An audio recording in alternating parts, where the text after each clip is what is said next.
செய்தியை பார்த்து வருகிறோம். செந்தில் பாலாஜி நீதிமன்றத்தில் ஆஜர்படுத்தப்பட்டிருக்கிறார். அது குறித்தான அண்மை செய்தியை பார்த்து வருகிறோம்.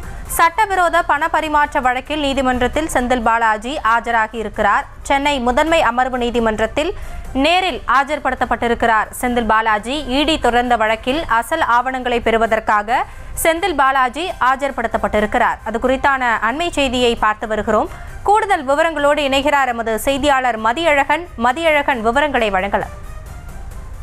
சென்னை முதன்மை அமர்வு நீதிமன்றத்தில் ஆஜர்படுத்தப்படுவதற்காக அழைத்து வரப்பட்ட முன்னாள் அமைச்சர் செந்தில் பாலாஜி தற்பொழுது நீதிமன்றத்திற்கு அழைத்து வரப்பட்டிருக்கிறார். இன்னும் அவர் நீதிமன்ற அறைக்கு உள்ளே அழைத்து செல்லப்படவில்லை. தற்பொழுது அவர் வெளியில் தான் காத்திருக்கிறார். வெளியில் நிற்கக்கூடிய அவர் அவரது ஆதரவாளர்கள் மற்றும் வழக்கறிஞர்களுடன் பேசி வருகிறார். இதனைத் தொடர்ந்து இன்னும் சிறிது நேரத்தில் அவர் நீதிபதி முன்பு ஆஜர்படுத்தப்படுவார் என்று எதிர்பார்க்கப்படுகிறது. தற்பொழுது நீதிமன்ற அறைக்கு வெளியே செந்தில் பாலாஜி நின்று கொண்டிருக்கிறார். அவருடன் அவரது ஆதரவாளர்கள் மற்றும் வழக்கறிஞர்கள் குழு பேசி வருகின்றனர். இதனைத் தொடர்ந்து இன்னும் சிறிது நேரத்தில் முதன்மை நீதிபதி அள்ளி முன்பு ஆஜர்படுத்தப்பட இருக்கிறார். அதனைத் தொடர்ந்து அவரிடம் அந்த ஆவணங்கள் வழங்கப்பட இருக்கிறது.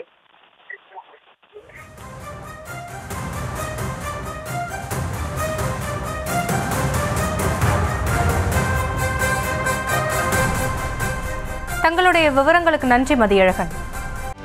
செய்திகளை உடனுக்குடனும் துல்லியமாகவும் தெரிந்து கொள்ள சப்ஸ்கிரைப் பண்ணுங்க.